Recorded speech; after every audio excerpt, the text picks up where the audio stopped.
Hello mga friends! Welcome po sa kusina ni Bibay. So for today's recipe, tayo po ay gagawa ng sinuglaw. Ang sinuglaw po ay kilalang putahe sa Visayas at sa Mindanao. Ang sinuglaw po ay galing sa recipe na inihaw o sinugba at ang kinilaw. So ano pang iniintay natin? Gawin na natin ang masarap na putaheng sinuglaw. Tara na!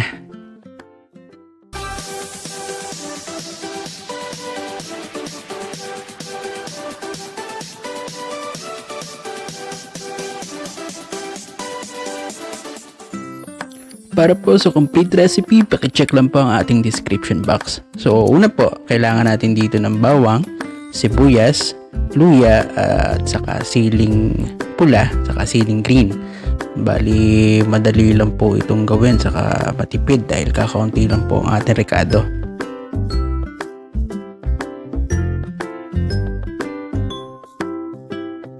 Medyo damihan po natin yung ating luya dahil nakakatanggal po ito ng lansa. Then, medyo maanghang po itong recipe na to. So, bawasan nyo po yung paglalagay ng sili. Yun ay kung ayaw nyo na maanghang.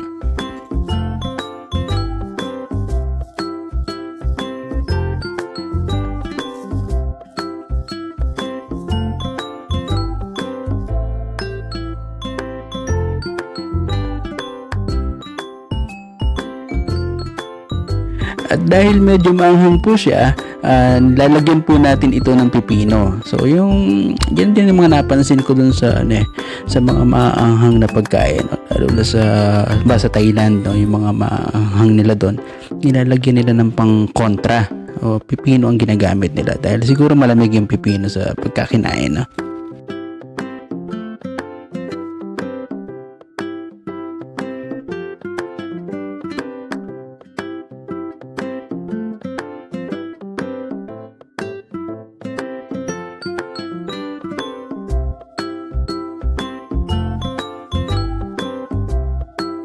And then dito po ay gumamit kami ng tuna. So ito po yung isdang ginamit namin para sa Kinilaw side niya, no? Yung kalahating side niya kasi sinugba saka kinilaw, di ba? Sinuglaw. Then pwede po tayong gumamit ng ibang isda na gusto natin. Hindi ko lang po isasuggest na gumamit tayo ng bangus dahil ano ba meron sa bangus?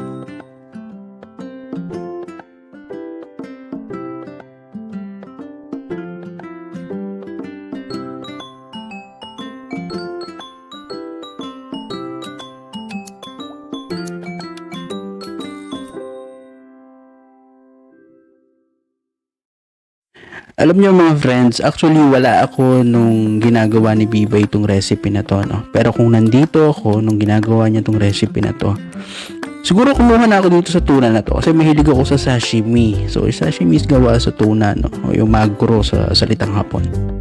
Siguro kumurot na ako rito.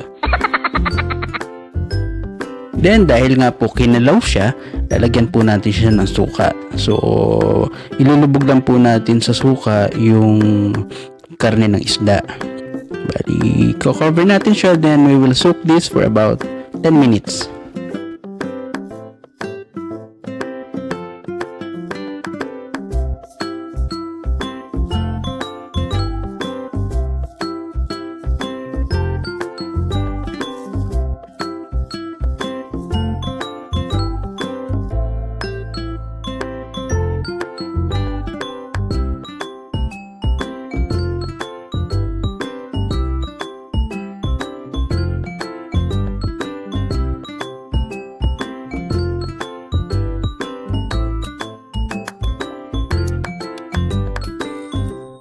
Ngayon po tayo naman ay pupunta sa sinugba side niya o yung inihaw na side niya.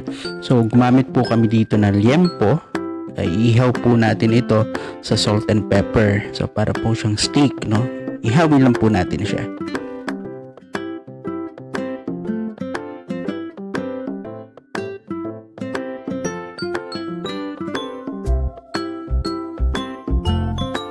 Mami, nasusunog na. Tatawag na ba ako ng bombero?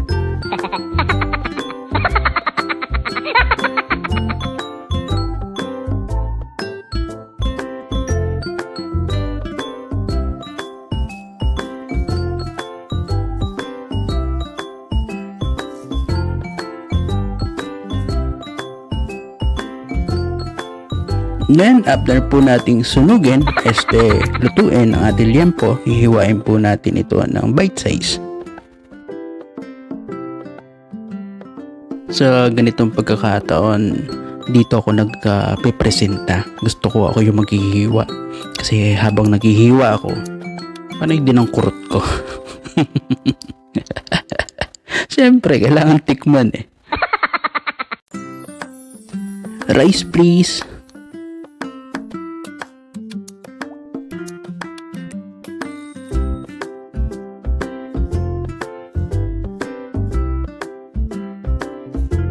Then, ngayon po, magpe-prepare na tayo ng mixture by adding 1 cup of vinegar. Yan. Lalagyan po natin yan ng 1/2 teaspoon ng asin. Saka 1 teaspoon ng sugar. Then, kung medyo maasim pa po, pwede nyo dagdagan ng sugar up to 2 tablespoon. Then, haluin lang po natin mabuti para matunaw yung ating mixture. Then, kunin na po natin yung ating kinilaw na isda. Then, ilalagay na po natin yung ating luya, bawang, saka yung ating sibuyas.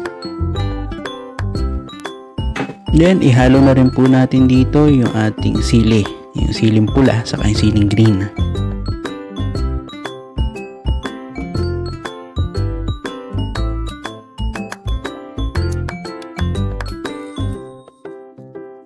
Then, isama na natin yung ating pipino. Then, hahaluin lang po natin itong mabuti hanggang sa mamix silang lahat, no? Kaya lang medyo may napansin ako, Bibay. Parang ang liit ng ating lalagyan, no?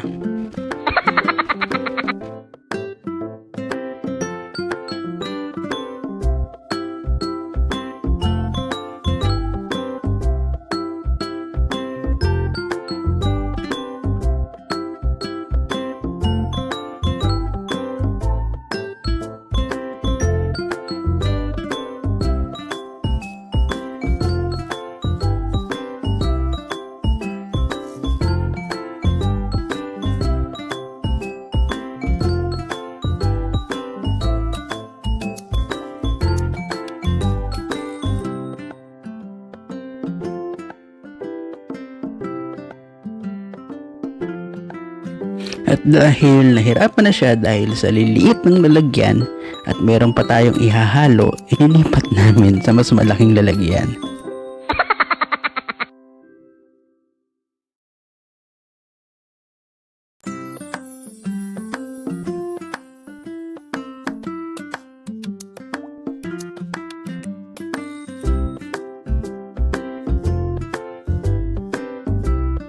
Ngayon po, atin ang ilalagay ang ating sinugba o yung ating inihaw na liempo. Then, hahaluin lang po natin siyang mabuti. Then, pwede na tayong mamulutan.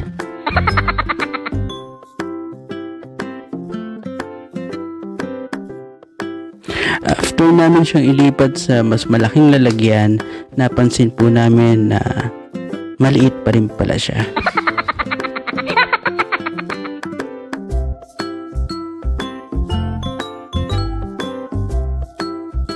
Then, dyan po natatapos ang ating recipe sa araw na ito. So, napakadali lang po, di ba?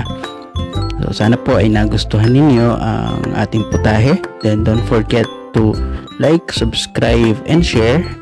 And then, give a thumbs up and comment to ano pong gusto nyong gawin naming recipe sa po kaya namin.